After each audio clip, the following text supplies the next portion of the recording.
নমস্কাৰ মৰমৰ শিক্ষাৰ্থীসকল, মই প্ৰণৱে ইউটিউব চেনেল ফৰ এডুকেশ্যনৰ অন্য এটা ভিডিঅ'লৈ তোমালোক সকলোকে স্বাগতম জনাইছোঁ। মৰমৰ শিক্ষাৰ্থীসকল, আজি মই তোমালোকৰ মাজলৈ লৈ আহিছোঁ হায়াৰ ছেকেণ্ডাৰী ছেকেণ্ড ইয়াৰৰ এডুকেশ্যন বিষয়ৰ ইউনিট নাম্বাৰ 1 স্বাধীনোত্তৰ কালৰ ভাৰতবৰ্ষ আৰু অসমৰ মাধ্যমিক শিক্ষা। এই চেপ্টাৰটোৰ পৰা যিখন অনুশীলন আছে সেই অনুশীলনৰ প্ৰশ্নৰ উত্তৰসমূহ। তেতিয়াহ'লে আহচোন পলম নকৰি আজি ভিডিঅ'টো আৰম্ভ কৰোঁ। তাৰ আগতে তোমালোকলৈ এটা অনুৰোধ, মোৰ চেনেলটো যদি ছাবস্ক্ৰাইব কৰা নাই তেতিয়াহ'লে ছাবস্ক্ৰাইব কৰি দিবা আৰু কাষতে থকা বেল আইকনটো প্ৰেছ কৰি দিবা। মই দিয়া এনেকুৱা ধৰণৰ শিক্ষামূলক ভিডিঅ'সমূহ বা বিভিন্ন প্ৰশ্নৰ উত্তৰসমূহ নিয়মিতভাৱে পাই থাকিবলৈ।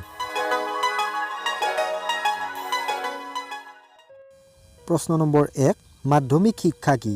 ই মানৱ জীৱনৰ কোনটো স্তৰৰ লগত জড়িত? চমুকৈ আভাস দিয়া। মাধ্যমিক শিক্ষা হ'ল প্ৰাথমিক শিক্ষা আৰু উচ্চ শিক্ষাৰ মাজৰ চাবিকাঠি।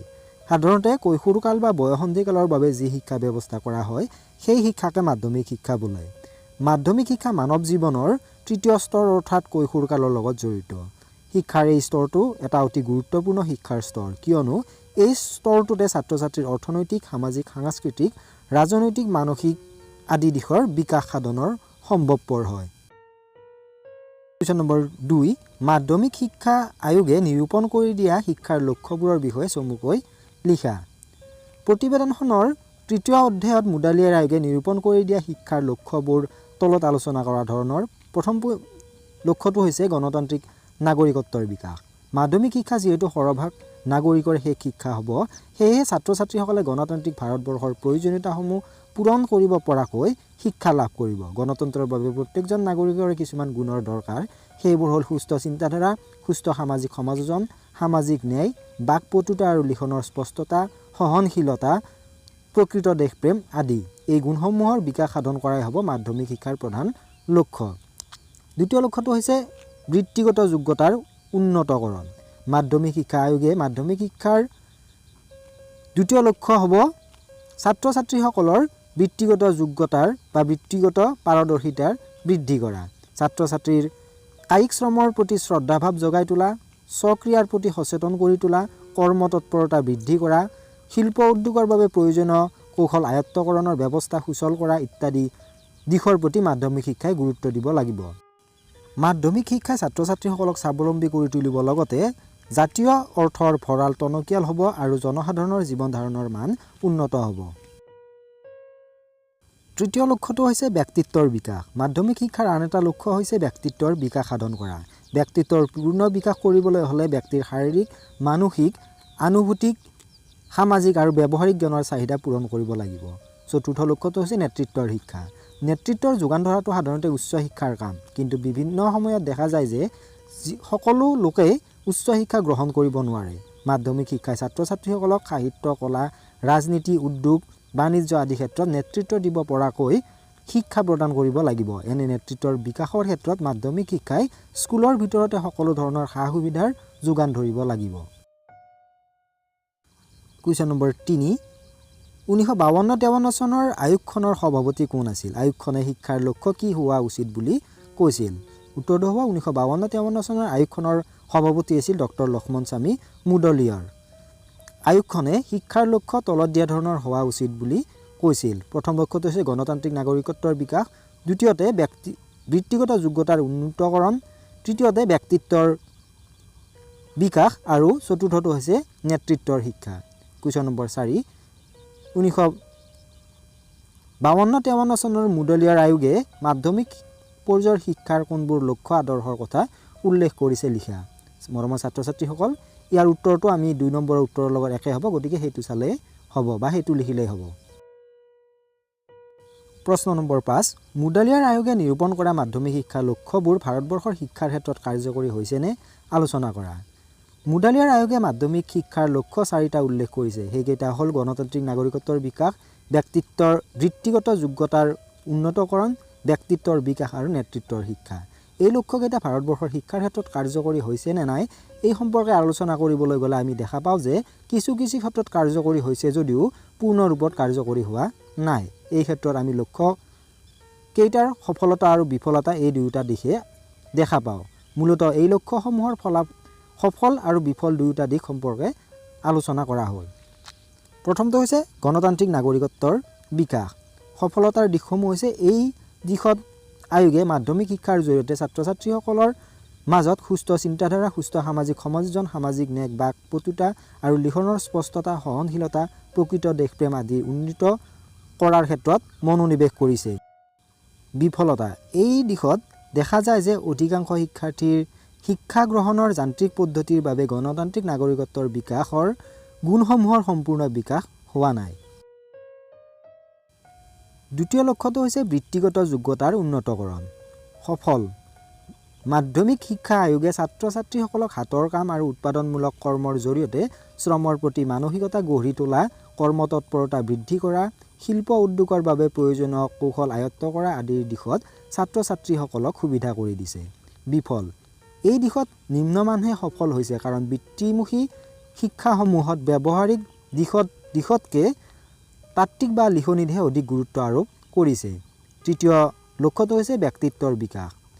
মাধ্যমিক শিক্ষা আয়োগে শিক্ষাৰ জৰিয়তে ছাত্ৰ ছাত্ৰীসকলে যাতে শাৰীৰিক, মানসিক, আনুভূতিক, সামাজিক আৰু ব্যৱহাৰিক দিশৰ জ্ঞান লাভ কৰিব পাৰে তাৰ ব্যৱস্থাৰ ক্ষেত্ৰত আয়োগে সুবিধা প্ৰদান কৰিছে। এই লক্ষ্যটোৰ বিফল হৈছে এই দিশত অধিকাংশ ছাত্ৰ ছাত্ৰীসকল সফল হ'ব পৰা নাই, কাৰণ যান্ত্ৰিক পৰীক্ষা পদ্ধতি আৰু ত্ৰুটিপূৰ্ণ পৰীক্ষা শিক্ষণ পদ্ধতিৰ বাবে। চতুৰ্থ লক্ষ্যটো হৈছে নেতৃত্বৰ শিক্ষা। সফলতাৰ দিশসমূহ হৈছে মাধ্যমিক শিক্ষা আয়োগে শিক্ষাৰ জৰিয়তে যাতে ছাত্ৰ ছাত্ৰীসকলে সাহিত্য, কলা, বাণিজ্য, কাৰিকৰী, উদ্যোগ, ৰাজনীতি আদি সকলো দিশতে জ্ঞান আৰু নেতৃত্বৰ শিক্ষা লাভ কৰিব পাৰে তাৰ সুযোগ প্ৰদান কৰিছে। বিফলতাৰ দিশসমূহ হৈছে এই দিশত মন কৰিলে দেখা যায় যে ছাত্ৰ ছাত্ৰীসকল অনুষ্ঠান, প্ৰতিষ্ঠান, শিক্ষামূলক ভ্ৰমণ আদিত স্বাধীনতা আৰু সহযোগৰ ক্ষেত্ৰত স্বনিয়োগৰ সুবিধা নোপোৱাৰ দিশটো পৰিলক্ষিত হয়। কুৱেশ্যন নম্বৰ 6, একেবাৰে চমুকৈ লিখা। ক. ভাৰতবৰ্ষই কোন চনত স্বাধীনতা লাভ কৰিছিল? উত্তৰটো হ'ব 1947 চনত। খ. 1952-53 চনৰ মাধ্যমিক শিক্ষা আয়োগৰ সভাপতি কোন আছিল? উত্তৰটো হ'ব ডক্টৰ লক্ষ্মণস্বামী মুডালিয়ৰ। গ. মুডালিয়ৰ আয়োগে কোন চনত গঠন কৰা হৈছিল? মুডালিয়ৰ আয়োগ 1952 চনত গঠন কৰা হৈছিল। খ. মুডালিয়ৰ আয়োগে আগবঢ়োৱা মাধ্যমিক শিক্ষাৰ দুটা লক্ষ্য উল্লেখ কৰা। লক্ষ্য দুটা হৈছে গণতান্ত্ৰিক নাগৰিকত্বৰ বিকাশ, দ্বিতীয়টো হৈছে বৃত্তিগত যোগ্যতাৰ উন্নীতকৰণ। কুৱেশ্যন নম্বৰ 7, 1952-53 চনৰ মুডালিয়ৰ আয়োগে নিৰূপণ কৰা মাধ্যমিক শিক্ষাৰ লক্ষ্যকেইটা উল্লেখ কৰা। ইতিমধ্যে আমি 2 নম্বৰত ইয়াৰ উত্তৰটো আলোচনা কৰিছোঁ। 2 নম্বৰ উত্তৰটোৰ লগত ইয়াৰ উত্তৰটো একে হ'ব। কুৱেশ্যন নম্বৰ 8, ভাৰতবৰ্ষৰ জাতীয় বিকাশৰ বাবে শিক্ষাৰ কোনবোৰ লক্ষ্য আদৰ্শ কোঠাৰী আয়োগে দাঙি ধৰিছে? উল্লেখ কৰা। উত্তৰটো হ'ব জাতীয় বিকাশৰ দিশত সফলতা অৰ্জন কৰিবৰ বাবে কোঠাৰী আয়োগে দেশৰ সমস্যা সমাধানৰ ক্ষমতা কেৱল শিক্ষাতহে নিহিত হৈ থকাৰ কথা অনুভৱ কৰিছে। শিক্ষাক সামাজিক, অৰ্থনৈতিক, সাংস্কৃতিক ৰূপান্তৰৰ আহিলা স্বৰূপে প্ৰয়োগ কৰি জাতীয় লক্ষ্যত উপনীত হ'ব লাগিব। শিক্ষাৰ মাধ্যমেৰে জাতীয় বিকাশ সাধনৰ বাবে যিবোৰ লক্ষ্য আদৰ্শ আয়োগে চিনাক্ত কৰিছে সেইবোৰ তলত উল্লেখ কৰা ধৰণৰ। শিক্ষা আৰু উৎপাদনমুখিতা। পইণ্ট নম্বৰ 1, বিজ্ঞান ভিত্তিক শিক্ষা। পইণ্ট নম্বৰ 2, কৰ্ম অভিজ্ঞতা। Point number 3, বৃত্তিমুখীকৰণ। পইণ্ট নম্বৰ 4, বিজ্ঞান আৰু কাৰিকৰী শিক্ষাৰ উন্নতি সাধন। শিক্ষা, সামাজিক আৰু জাতীয় সংহতি। পইণ্ট নম্বৰ 1, সাধাৰণ বিদ্যালয় স্থাপন। পইণ্ট নম্বৰ 2, সামাজিক আৰু জাতীয় সেৱা। পইণ্ট নম্বৰ 3, ভাষাৰ নীতি গঢ় দি তোলা। পইণ্ট নম্বৰ 4, জাতীয় সচেতনতাৰ বিকাশ। পইণ্ট নম্বৰ 5, আন্তৰ্জাতিক বুজাপৰাৰ বাবে শিক্ষা। শিক্ষা আৰু আধুনিকৰণ। পইণ্ট নম্বৰ 1, জ্ঞানৰ বিস্ফোৰণ। পইণ্ট নম্বৰ 2, দ্ৰুত সামাজিক পৰিৱৰ্তন। পইণ্ট নম্বৰ 3, দ্ৰুত অগ্ৰগতিৰ প্ৰয়োজন। পইণ্ট নম্বৰ 4, আধুনিকীকৰণ আৰু শিক্ষাৰ অগ্ৰগতি। সামাজিক, নৈতিক আৰু আধ্যাত্মিক মূল্যবোধ। সামাজিক, নৈতিক আৰু আধ্যাত্মিক মূল্যবোধ আমি তেতিয়াহে আনিব পাৰিম যেতিয়া ধৰ্ম নিৰপেক্ষতা আৰু ধৰ্ম ৰক্ষা হ'ব।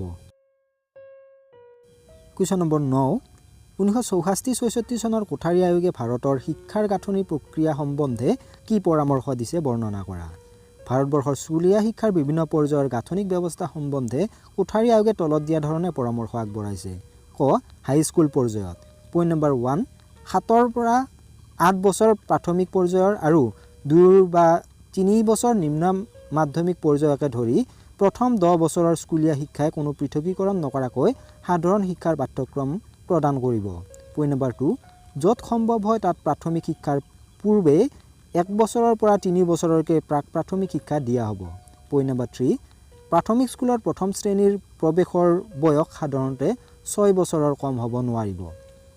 পইণ্ট নম্বৰ 4, প্ৰাথমিক পৰ্যায়ৰ অন্তত শতকৰা প্ৰায় 20% ছাত্ৰই বিদ্যালয় এৰি নিজ কৰ্মজীৱনত প্ৰৱেশ কৰিব। শতকৰা 20% ছাত্ৰই সাধাৰণ শিক্ষা এৰি বিভিন্ন বৃত্তিমূলক পাঠ্যক্ৰমত অংশগ্ৰহণ কৰিব। অৱশিষ্ট শতকৰা 60% ছাত্ৰই সাধাৰণ শিক্ষা লৈ থাকিব।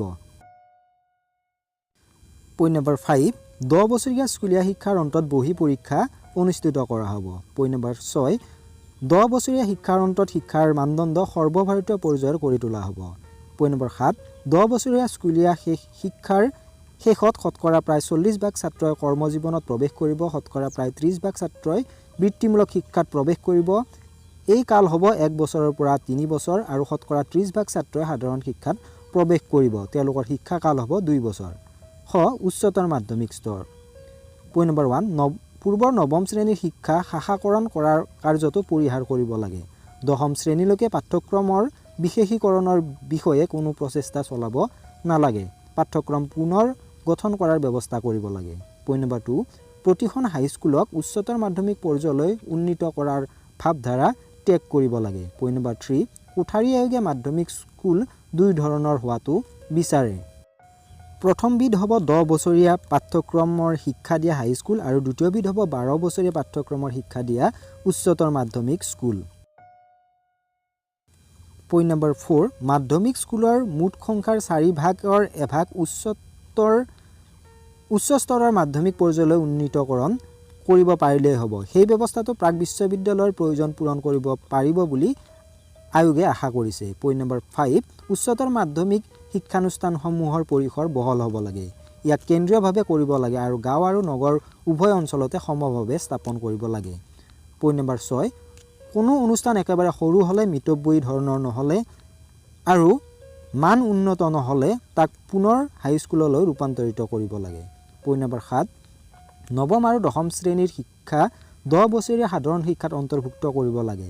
একাদশ আৰু দ্বাদশ শ্ৰেণীৰ শিক্ষা বিশেষীকৰণ কৰি স্বয়ংবিধৰ কৰি তুলিব লাগে।